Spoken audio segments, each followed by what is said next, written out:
성가대 찬양과 또 우리 인혁 집사님 특송 감사합니다.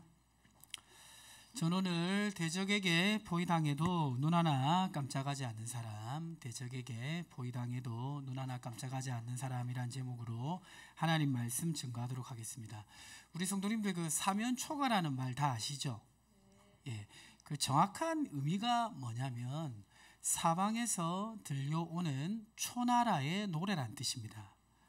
예, 이게 이제 어떤 사연이냐면 중국 진나라 말에 항우와 유방이 전쟁을 했었는데요. 처음에는 항우가 굉장히 유리한 상황이었습니다.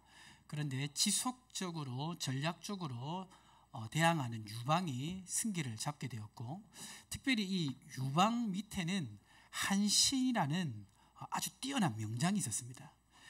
이 항우가 이 한신과 마지막 싸움을 하게 되는데요. 한신은 항우를 완전히 포위했습니다. 항우가 포위당하자 군사는 줄어들었고 식량도 줄어들었습니다. 그리고 이 기세도 굉장히 약해졌습니다.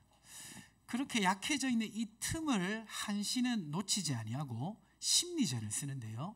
어떤 심리전을 쓰냐면 바로 항우의 나라 초나라의 노래를 밤에 부른 것입니다. 그래서 밤에 초나라의 노래가 이렇게 울려 퍼지자 이 노래를 들은 군사들이 마음이 어떻게 됐겠습니까?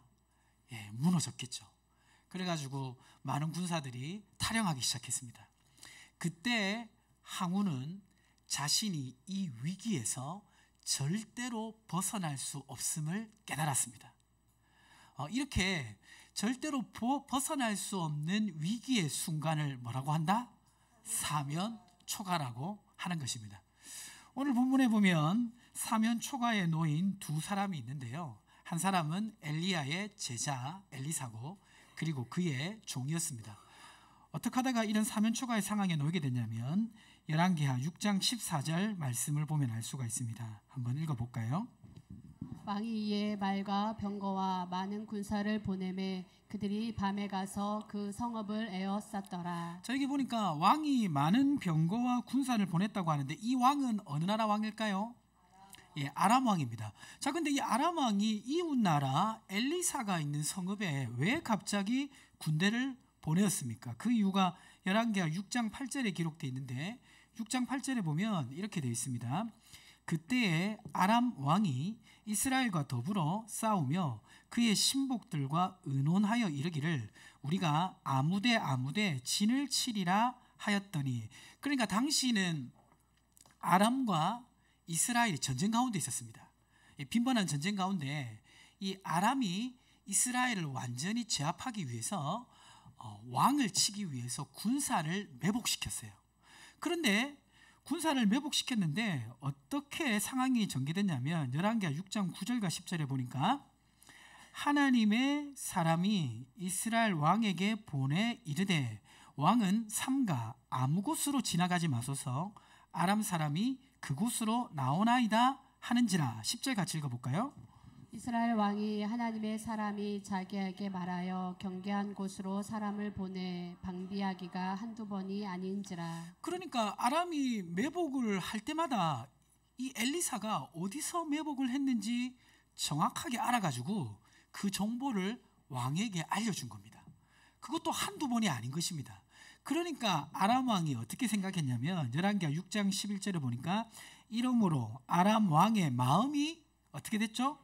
불안하여 그 신복들을 불러 이르되 우리 중에 누가 이스라엘 왕과 내통하는 것을 내게 말하지 아니하느냐 하니, 그러니까 아람 왕이 생각하기를 분명히 이것은 우리 중에 스파이가 있다. 아니 뭐 어떻게 이렇게 모든 정보를 다 알 수가 있느냐, 이렇게 이제 조사를 하려고 하자 신하 중에 한 사람이 엘리사를 알고 있었던 모양입니다. 그래서 이렇게 대답합니다. 열왕기하 6장 12절에 보니까 그 신복 중에 한 사람이 이르되 우리 주 왕이여 아니로소이다. 오직 이스라엘 선지자 엘리사가 왕이 침실에서 하신 말씀을 이스라엘 왕에게 고하나이다 하는지라. 그러니까 신하가 얘기를 해준 거죠.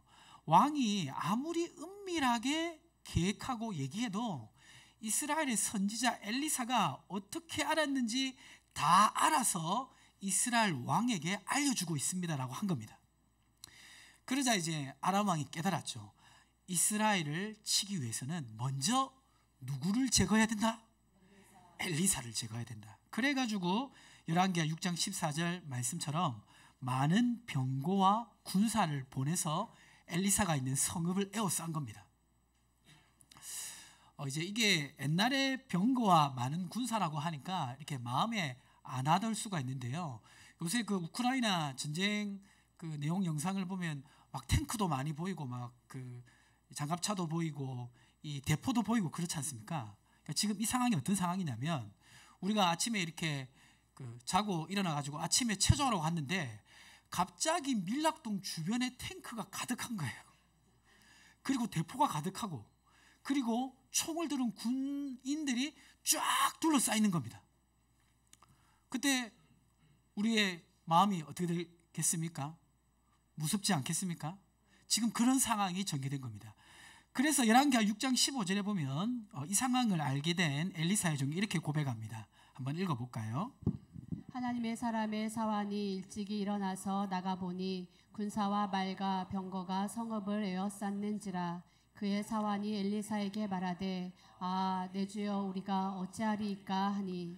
엘리사 중에 아침에 나가서 그 장면을 보니까 아이고 이제 우리가 꼼짝없이 죽었구나, 이제 어떡합니까 하면서 엘리사 주인에게 이 상황을 보고를 한 겁니다.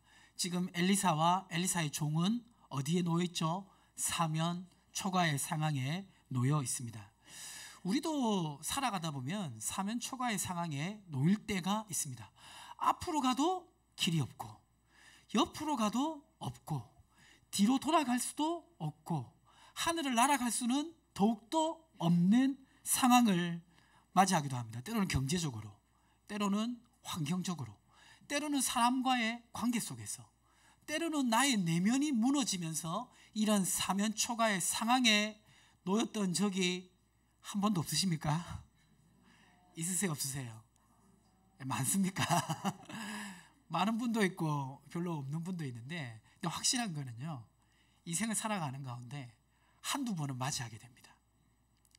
과거에 지나오신 분도 있고 혹시 지금 그런 상황에 놓여 있는 분이 있습니까? 하나님은 이 사면초가의 상황에 놓여 있는 엘리사와 그의 종을 어떻게 인도하실까요? 그리고 엘리사와 그의 종은 어떻게 이 상황에 반응했을까요? 사면초가에 놓여 있는 우리를 하나님은 어떻게 인도하십니까? 그리고 우리는 이 상황에서 어떻게 반응해야 할까요? 대적에게 포위당한 이러한 상황 속에서 우리가 기억해야 될 첫 번째 진리는, 첫째, 같이 한번 읽어보겠습니다. 대적의 능력 위에 하나님의 주권이 있음을 깨달아야 합니다. 자, 무엇을 깨달아야 된다고요? 하나님의 주권이 어디 위에 있다? 대적의 능력 위에 있다는 것을 깨달아야 한다는 사실입니다. 오늘 열왕기하 6장 16절에 종의 보고를 받은 엘리사는 이렇게 말합니다. 대답하되 두려워하지 말라. 아니, 주변에 탱크가 가득하고 대포가 가득하고 총을 들고 있는 군사가 이제 우리를 죽이려고 뺑 둘러싸여 있는데 그 상황에서 어떻게 두려워하지 않을 수 있습니까? 엘리사는 진짜 두렵지 않았던 것일까요? 아니면 그래도 선지자의 가오가 있으니까 그 종 앞에서 그냥 이렇게 한번 멋있는 척 해본 것일까요? 왜 엘리사는 지금 이 상황에서 두려워하지 않을 수가 있습니까? 그것은 이 엘리사는 지금 자신을 치러 온 이 아람이란 나라를 누구보다도 잘 알고 있었습니다. 자, 이 아람이란 나라는 어떻게 해서 지금 이런 상황에 이르게 되었냐면 열왕기하 13장 1절에 보니까 이렇게 기록하고 있습니다. 유다의 왕 아하시아의 아들 요아스 제23년에 예후의 아들 여호아스가 사마리아에서 이스라엘 왕이 되어 17년간 다스리며, 자, 2절로 넘어가 보시면 여호와 보시기에 악을 행하여 이스라엘에게 범죄하게 한 느밧의 아들 여로보암의 죄를 따라가고 거기서 떠나지 아니하였으므로, 3절 읽어볼까요? 여호와께서 이스라엘에게 노하사 늘 아람 왕 하사엘의 손과 그의 아들 베나닷의 손에 넘기셨더니. 자, 여기 보니까 요아스가 사마리아에서 악을 계속 행하고 느밧의 아들 여로보암의 죄를 따라가고 거기서 떠나지 아니했기 때문에 여호와께서 이스라엘을 노하셔서 누구한테 넘기셨다? 아람에게 넘기셨다고 말하고 있습니다. 원래 아람은요, 다윗 시대 때는 이스라엘한테 찍소리도 못했어요. 그냥 다윗이 가가지고 그냥 막 점령하고 막 무찌르고 그런 나라였습니다. 그런데 어느 순간 아람이 강성하게 되었는데, 이 강성하게 된 이유를 성경에서는 이스라엘의 왕이 여로보암의 죄를 따라가고 거기서 떠나지 아니했기 때문이라고 말합니다. 이 여로보암은 왕이 되고 나서 단과 베델에 금송아지를 세웠는데, 금송아지를 세워서 우상 숭배하는 이 죄를 그 다음 왕이 계속해서 떠나지 아니했기 때문에 여기에 대해서 진노하셔서 하나님께서 아람을 세우셨다는 겁니다. 놀라운 사실은 아람의 왕을 세우실 때도 하나님이 개입하셨다고 말씀하고 있습니다. 열왕기상 19장 15절에 보니까 여호와께서 그에게 이르시되 너는 내 길을 돌이켜 광야를 통하여 다메섹에 가서 이르거든 하사엘에게 기름을 부어 무엇이 되게 하고? 여기서 퀴즈 내겠습니다. 자, 이 말씀은 누가 누구한테 한 말일까요? 하나님이?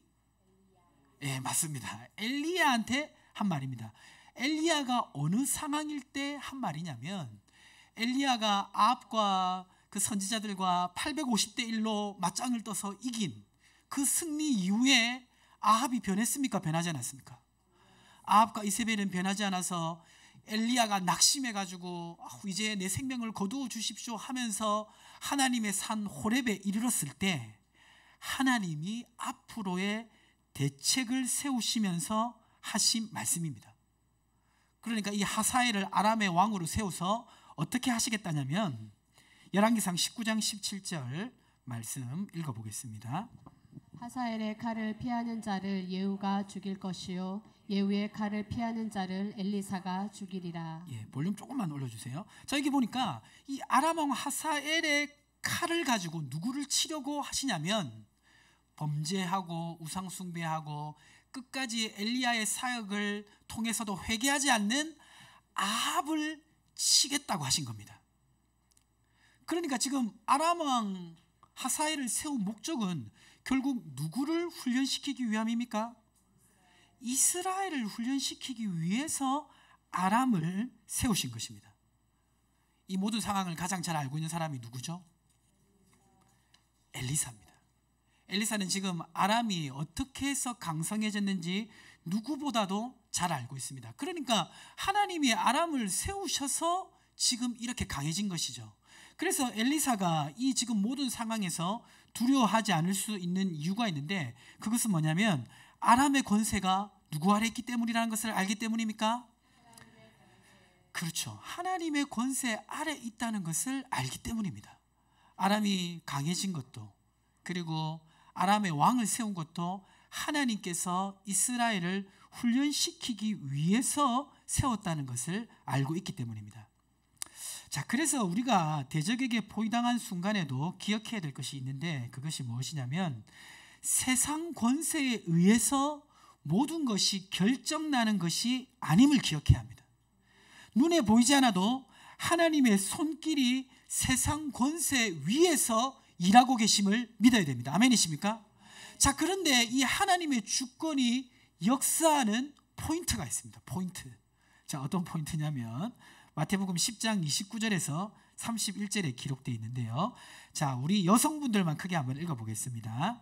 참새 2마리가 한 아사리온에 팔리지 않느냐?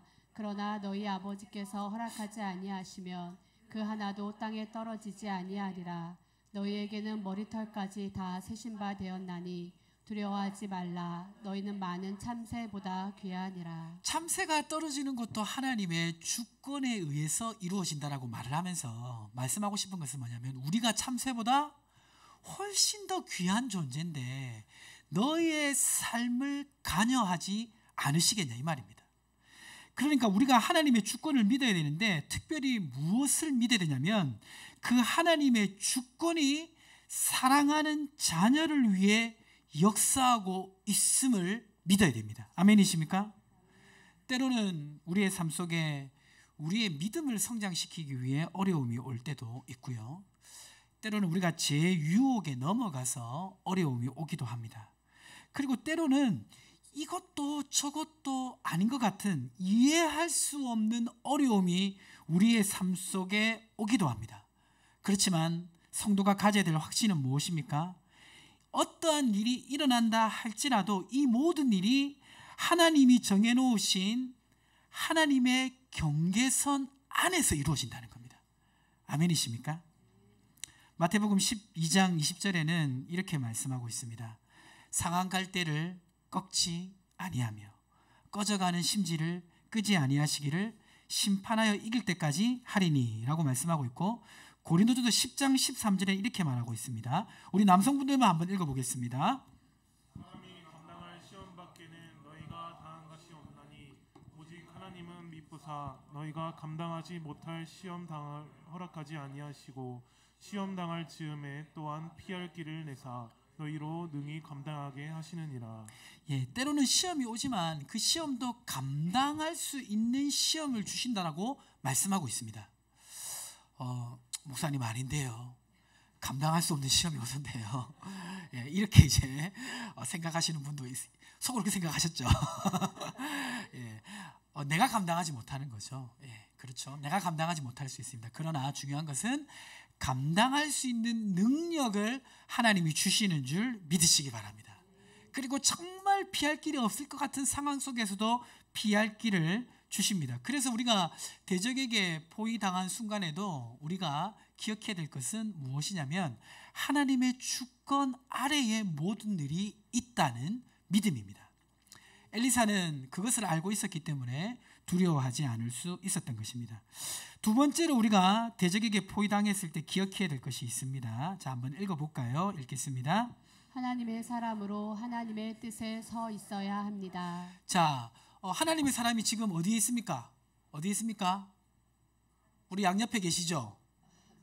양옆에 계신 분에게 한번 말씀해 주세요. 하나님의 사람으로 하나님의 뜻에 서 있어야 합니다. 자, 한번 외치겠습니다. 자, 오늘 이 두려워하는 엘리사의 종에게 엘리사는 너무나 인상적인 말을 합니다. 열왕기하 6장 16절에 보니까 대답하되 두려워하지 말라. 우리와 함께한 자가 그들과 함께한 자보다 많으니라. 아니 지금 탱크와 이 지금 대포와 군인들로 가득 차 있는 그 위기의 상황 속에서 지금 남겨진 거는 엘리사와 종밖에 없는데 어떻게 우리와 함께한 사람이 저들보다 많다라고 말할 수 있을까요? 엘리사는 그것을 깨닫게 하기 위해서 기도합니다. 열왕기하 6장 17절에 보니까 기도하여 이르되 여호와여 원하건대 그의 눈을 열어서 보게 하옵소서 하니 여호와께서 그 청년의 눈을 여심해 그가 보니 불말과 불병거가 산에 가득하여 엘리사를 둘렀더라. 지금 보니까 겉으로는 군대가 엘리사가 있는 성읍을 에워싸고 있는 것 같은데 영적으로 다시 눈을 열어서 보니까 하나님의 군대가 그 밖을 또 에워싸고 있는 것입니다. 이 불말과 불병거는 하나님의 능력을 상징하는 천사와 같은 존재입니다. 자, 그러니까 지금 보니까 겉으로 보니까 엘리사와 종이 포위당한 것으로 생각했는데 알고 보니까 지금 누가 포위되어 있는 것입니까? 아람 군대가 하나님 군대에 포위당한 것을 보게 됩니다. 자, 그럼 여기서 우리가 중요한 질문을 하나 할 수 있겠죠. 자, 그러면 왜 엘리사 옆에는 불말과 불병거가 지키고 있는가? 왜 그렇습니까? 자, 퀴즈 이유가 무엇일까요? 자, 넘겨주세요. 1번 엘리사가 갑절의 영감을 받았기 때문에. 2번 엘리사는 엘리야의 제자이니까. 3번 엘리사가 하나님의 사람이므로. 4번 엘리사가 하나님의 뜻을 이루기 때문에. 자, 정답을 손가락으로 하겠습니다. 하나, 둘, 셋. 정답은 예, 정답은 3번과 4번을 다 든 사람입니다. 예. 우리 백종찬 형님 3번, 4번 다 들었네. 박수 한번 치세요. 예, 정답은 3번과 4번입니다. 하나님의 사람으로 하나님의 뜻을 이루기 때문에 지금 하나님의 군대가 함께하고 있는 것을 보게 됩니다. 그 여호수아가 가나안 정복 전쟁을 할 때요, 여호수아가 한 번도 지지 않았습니다. 아이성 전투 빼고. 알고 계시죠? 근데 여호수아가 싸워야 했던 이 가나안 민족은 당시 철기 문화를 가지고 있었고요, 그리고 이 가나안 민족은 어떤 족속이 있었습니까? 가나안 민족에는 어떤 족속이 살고 있었습니까? 아낙 자손이 살고 있었는데, 이 아낙 자손은요 키가 2m 50, 2m 70 이런 애들이에요. 이제 이 키가 한 20cm, 30cm만 커도요 완전히 작은 사람은 난쟁이가 됩니다. 예, 제가 그 30대 때 그 몽골 단기 선교를 간 적이 있는데요, 제가 우리 한국에서 다닐 때는 항상 고개를 딱 들고 이렇게 다녔습니다. 다니고 사람들하고 시선을 탁 마주치면 제가 탁 쳐다보면 보통 제 눈빛을 본 분이 고개를 팍 숙였어요. 그래서 나름 이런 어떤 자신감을 가지고 제가 몽골 땅을 밟았거든요.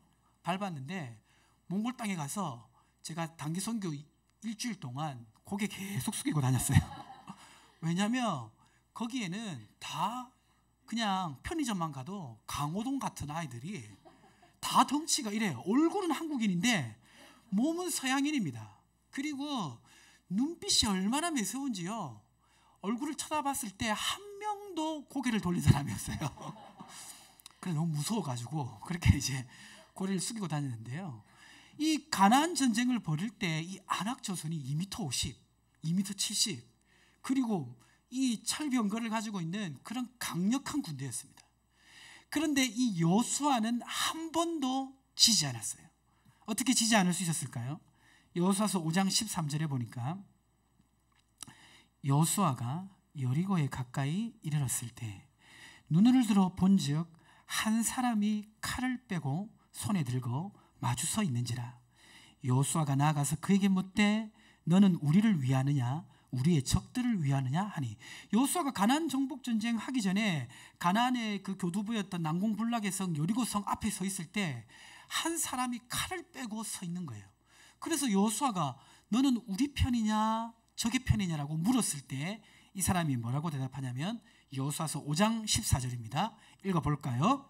그가 이르되 아니라 나는 여호와의 군대 대장으로 지금 왔느니라 하는지라.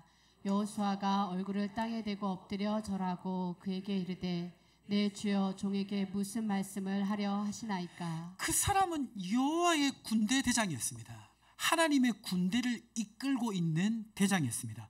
자, 왜 지금 하나님의 군대가 여호수아의 싸움을 돕기 위해서 함께하고 있습니까? 그 이유가 무엇입니까? 그 이유는 여호수아서 1장 6절에 보니까 이렇게 말하고 있습니다. 하나님 여호수아에게 가나안 정복 전쟁 하기 전에 이렇게 말씀하셨어요. 강하고 담대하라. 너는 내가 그들의 조상에게 맹세하여 그들에게 주리라 한 땅을 이 백성에게 차지하게 하리라. 지금 이 가나안 땅은 누가 약속한 땅입니까? 하나님이 이스라엘 백성에게 주기로 약속한 땅입니다. 하나님은 왜 이 가나안 땅을 이스라엘 백성에게 주려고 하셨냐면 하나님의 구원 계획을 이루는 과정으로 이스라엘 백성에게 이 가나안 땅을 주시려고 했어요. 그래서 이 가나안 땅을 주시는 것은 인류를 구원하는 하나님의 계획 속에 포함되어 있는 하나님 편에 봤을 때 너무나 중요한 일입니다. 그러니까 이 중요한 일을 성공적으로 할 수 있도록 하나님이 여호수아 군대 앞에 누구를 보내셨습니까? 하나님의 군대를 보내신 것입니다. 이 하나님의 군대는 하나님의 뜻을 이루기 위해서 움직입니다. 여러분 옆에 하나님의 군대가 있습니까? 보세요. 하나님의 군대가 있습니까? 하나님의 군대는 안 보이고 군대 귀신만 보입니까? 내 옆에 하나님의 군대가 함께 하느냐 함께 하지 않느냐 어떻게 알 수 있을까요? 내가 하나님의 뜻을 붙들고 있으면 하나님의 군대가 나와 함께 하는 줄 믿으시기 바랍니다. 왜냐하면 내가 하나님의 뜻을 붙들고 있으면 그 뜻을 하나님이 이루시기 위해서 하나님의 군대를 보내시는 것입니다. 그래서 이제 우리가 이 대적에게 포위당했을 때 꼭 이제 해야 될 결심이 있는데요. 그 결심이 무엇이냐면, 자, 그 결심 한번 읽어보겠습니다. 그 결심은 무엇이죠? 그래서 우리들은 대적에게 포위당했을 때 먼저 꼭 해야 할 결심이 있습니다. 하나님의 뜻은 무조건 구하고 내 생각은 포기한다는 결심입니다. 그래서 우리가 대적에게 포위당했을 때 꼭 해야 될 결심이 있는데, 그것은 뭐냐면 하나님의 뜻을 무조건 구하고 내 생각을 포기해야 된다는 결심을 해야 됩니다. 왜 그렇습니까? 그래야 하나님의 뜻을 내가 쫓는 가운데 하나님의 군대가 나와 함께 하기 때문입니다. 지금 이 엘리사를 보면요, 이 엘리사는 하나님의 뜻에 완전히 초점이 맞춰진 사람입니다. 이 아람의 왕 하사엘이 왕으로 세워지기 전에 엘리야에게 하나님이 하사엘이 왕이 될 것을 예언했지만, 실제로 왕이 되기 직전에 왕이 될 수 있도록 그런 메시지를 준 사람은 엘리사입니다. 열왕기하 8장 13절에 이렇게 지금 말하고 있죠. 8장 13절에 보니까 하사엘이 이르되, 아람 왕입니다. 당신의 개같은 종이 무엇이기에 이런 큰 일을 행하오리까 하더라. 엘리사가 대답하되, 여호와께서 내가 아람 왕이 될 것을 내게 알게 하셨느니라 하더라. 지금 이 말을 듣고 하사엘은 거사를 일으켜서 아람 왕이 됩니다. 자, 근데 이제 여러분, 엘리사가 이 말을 할 때 어떤 마음으로 이 말을 한 줄 아십니까? 엘리사는 눈물을 흘리면서 이 얘기를 했습니다. 왜냐하면 이 하사엘이 나중에 이스라엘 백성을 죽일 것을 알고 있었기 때문입니다. 그래서 앞에 보면, 오늘 기록은 안 돼 있는데, 눈물을 흘리면서 하사엘에게 네가 아람 왕이 될 거라고 얘기합니다. 비록 이스라엘 백성이 지금 하사엘에게 죽임당하는 것이 너무 고통스럽지만 그것이 하나님의 뜻인 것을 알기에 하사엘이 왕이 될 수 있도록 이 메시지를 전하고 있는 엘리사를 보게 됩니다. 자, 그러니까 지금 엘리사는 어떤 뜻이든지 하나님 뜻이라면 거기에 초점을 다 맞추고 있는 거예요. 하사엘로 아람의 왕을 세울 때도 그 뜻에 순종하고, 지금은 이 아람이, 원래 하나님이 아람을 세우신 목적은 이스라엘을 훈련시키기 위해서 세우신 거잖아요. 그렇죠? 이스라엘이 범죄하고 말 안 들으니까 몽둥이와 막대기로 쓰시려고 아람을 세우셨습니다. 근데 아람이 지금 그 경계선을 넘어가지고 이스라엘을 완전히 멸망시키려고 하고 있어요. 그러니까 엘리사가 어떻게 합니까? 아람이 어디서 공격을 하는지 다 이스라엘 왕에게 알려주고 있는 것입니다. 지금 아람은 원래 하나님이 정해놓으신 뜻을 넘어서서 이스라엘을 완전히 죽이려고 하고 있고, 그 뜻을 이루기 위해서 엘리사를 먼저 제거해야겠다 생각하고 병력을 보냈습니다. 아람은 하나님의 경계선을 넘어서서 지금 움직이고 있는 것입니다. 그런데 이 엘리사는 어떤 사람입니까? 그 하나님의 뜻에 초점을 맞추고 살아가고 있는 사람입니다. 그래서 이 엘리사는 어떤 확신이 있었냐면, 자신이 하나님의 뜻을 쫓고 구하고 있었기 때문에 하나님의 군대가 자기와 함께하는 것을 확신했습니다. 그래서 불말과 불병거가 자신을 지키고 있는 것을 알고 있었고, 그것을 깨닫게 하기 위해서 오늘 열왕기하 6장 17절 말씀대로 종의 눈을 열게 하신 것입니다. 다시 한번 읽어볼까요? 열왕기하 6장 17절 말씀 읽어보겠습니다.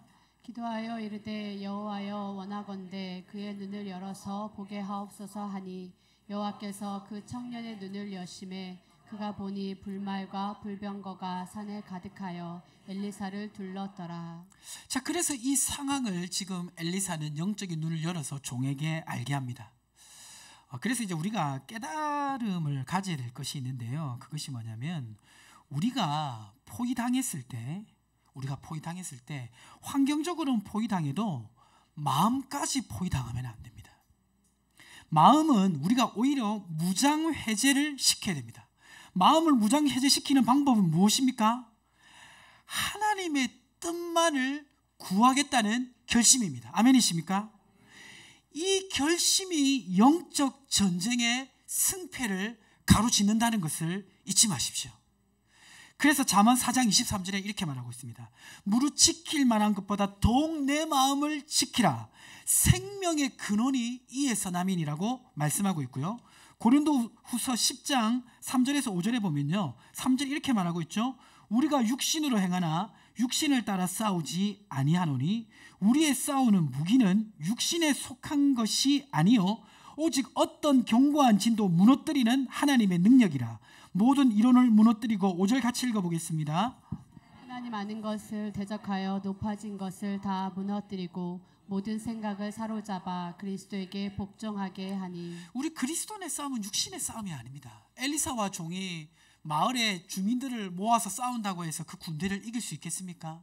이스라엘에게 병력 요청을 한다고 해서 대항할 수 있었겠습니까? 싸움의 승패는 거기 있는 것이 아니라 하나님의 군대가 함께 하느냐 하지 않느냐가 싸움의 승패를 결정짓고, 하나님의 군대가 함께 하기 위해서는 내 생각을 내려놓고 하나님의 뜻을 붙잡는 결심이 필요하다는 것입니다.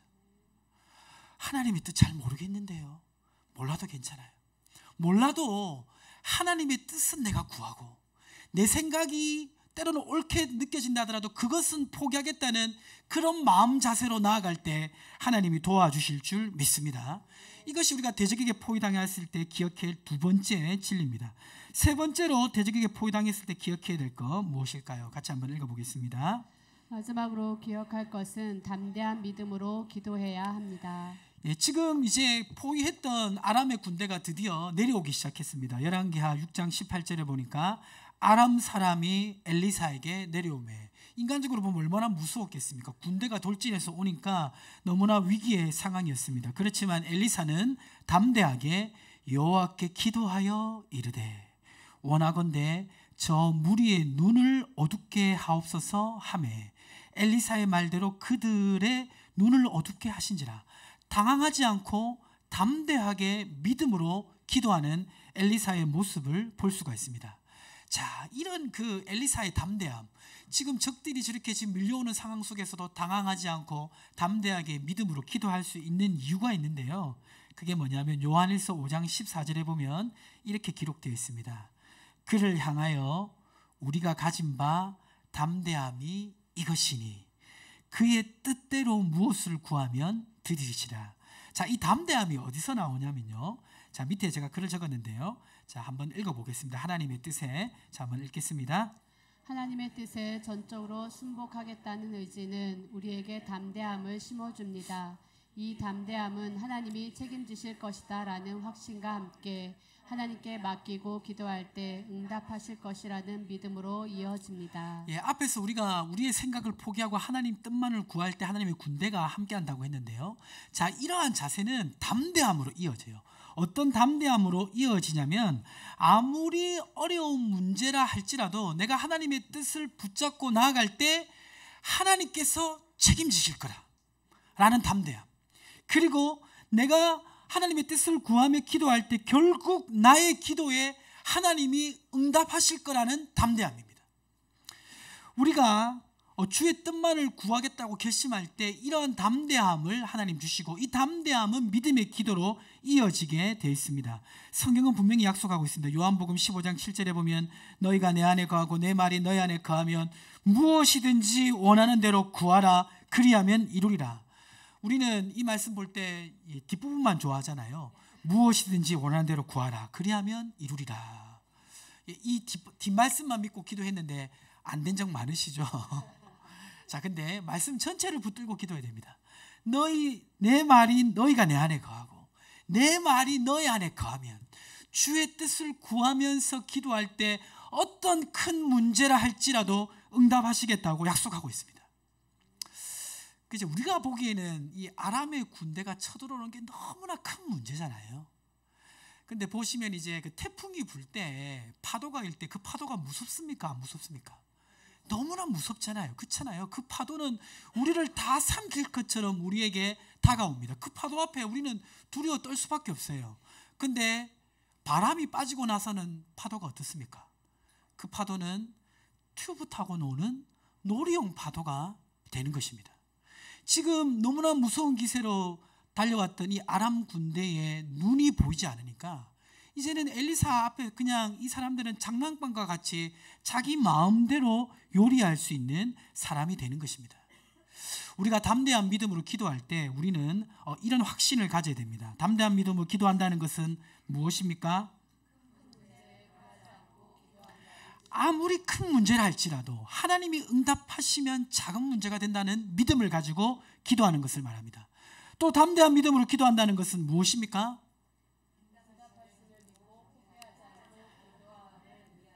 반드시 응답하심을 믿고 기도하는 것입니다. 주의 뜻을 구하겠다고 결심했으면 내 기도에 반드시 응답한다고 믿고 기도하시기 바랍니다. 근데 이제 우리가 기도하다 보면 조금 기도하다가 이렇게 생각할 때가 많아요. 나는 안 되는구나. 그런 생각을 많이 하세요. 내가 안 되는 게 아닌 줄 믿으시기 바랍니다. 야고보서 1장 6절에 분명히 말씀하고 있습니다. 오직 믿음으로 구하고 조금도 의심하지 말라. 의심하는 자는 마치 바람에 밀려 요동하는 물길 같으니 하나님의 뜻을 구하겠다 결심하고 기도하며 끝까지 기도하십시오. 기도 제목이 바뀔 수는 있어요. 주님 뜻을 깨달아가면서 기도 제목이 좀 잘못됐구나. 바뀔 수는 있지만 포기하지 말고 기도하실 때 하나님께서 응답하실 줄 믿습니다. 그럴 때 우리는 대적에 포위당한 위기 속에서도 승리할 수가 있는 것입니다. 말씀을 정리하겠습니다. 그 임진왜란 때 가장 극적인 승리가 어떤 해전인 줄 아세요? 13척으로 133척을 이긴 무슨 해전? 명랑해전이죠. 그 명랑해전을 할 때 이제 조선 수군의 배는 원균의 그 실패로 인해서 다 괴멸당하고 13척이 남았습니다. 그리고 일본 수군은 133척의 그런 큰 군대로 조선 수군과 싸우는 상황이었습니다. 너무나 불리한 상황이었지만 이순신 장군은 나름대로 그 치형을 다 분석해서 승리할 수 있는 약간의 그 가능성을 초점을 맞추고 그 싸움에 임했는데요. 막상 133척과 13척이 이렇게 대치한 상황에서 이순신 장군이 돌격 앞으로 이렇게 했는데 13척에 있는 배들이 하나도 움직이지 않았어요. 13척 배마다 다 이제 장군들이 이제 지휘관들이 타고 있었는데 아무도 움직이지 않았습니다. 그래가지고 이순신 장군이 자신의 배를 가지고 먼저 나갔어요. 원래 총대장의 배가 먼저 나가는 법은 없는데 아무도 안 나가니까 자신이 먼저 나갔습니다. 자신이 먼저 나가고 나서 다시 이제 뒤에 있는 배들을 향해서 돌격 앞으로 했습니다. 그런데 아무 배도 나가지 않았어요. 그때 이순신 장군이 그 이제 나오지 않는 배 중에 그 배를 지휘하는 안위라는 장군이 있었습니다. 그 안위라는 장군에게 뭐라고 외쳤냐면, 안위야, 네가 군법에 죽고 싶으냐? 네가 도망가면 살 것 같으냐? 이렇게 말했어요. 그러자 그 말을 듣고 안위가 돌격 앞으로 나옵니다. 어떻게 되겠습니까? 일본 수군에 포위를 당했어요. 근데 그때 포위당한 배에 이 이순신 장군의 배가 공격을 하면서 그때의 승기로 명랑해전에서 이기게 됩니다. 자, 이 말 하는 이유는 뭐냐면요, 크리스찬에게는 어떤 길이 없습니까? 뒤돌아갈 길이 없습니다. 우리는 오직 믿음으로 살 뿐입니다. 아멘이십니까? 임진왜란 때 조선 수군에게는 이순신 장군이 있듯이 우리 인생을 지휘하시는 예수님이 우리와 함께 하시는 줄 믿으시기 바랍니다. 그래서 대적에게 포위당한 상황 속에서도 우리는 세 가지를 기억하고 나가야 됩니다. 대적의 능력 위에 하나님의 주권이 있다. 아람이 세 보여도 그 아람을 키운 것도 하나님이시고 낮추시는 것도 하나님이신 것을 잊지 마십시오. 그리고 우리는 하나님의 사람으로 무엇에 서 있어야 됩니까? 하나님의 뜻에 서 있고 내 생각을 포기해야 됩니다. 이게 바로 승리의 시점입니다. 마지막으로 어떻게 해야 됩니까? 담대한 믿음으로 기도해야 됩니다. 아무리 큰 문제라 할지라도, 그리고 당장 응답이 없다 할지라도 포기하지 않고 기도할 때 대적에게 포위당한 상황 속에서도 하나님이 우리를 책임지시고 승리케 하실 줄 믿습니다. 이 말씀으로 승리하시기를 주님의 축복합니다. 기도합니다. 하나님 아버지, 때로는 나의 인생길이 포위당한 것처럼 느껴질 때가 있습니다. 앞으로도 옆으로도 뒤돌아도 갈 수 없을 것 같은 위기 속에서 오늘 말씀을 기억합니다. 하나님의 능력이 하나님의 주권이 대적의 능력 위에 있음을 깨닫고 내 생각을 포기하고 하나님의 뜻을 먼저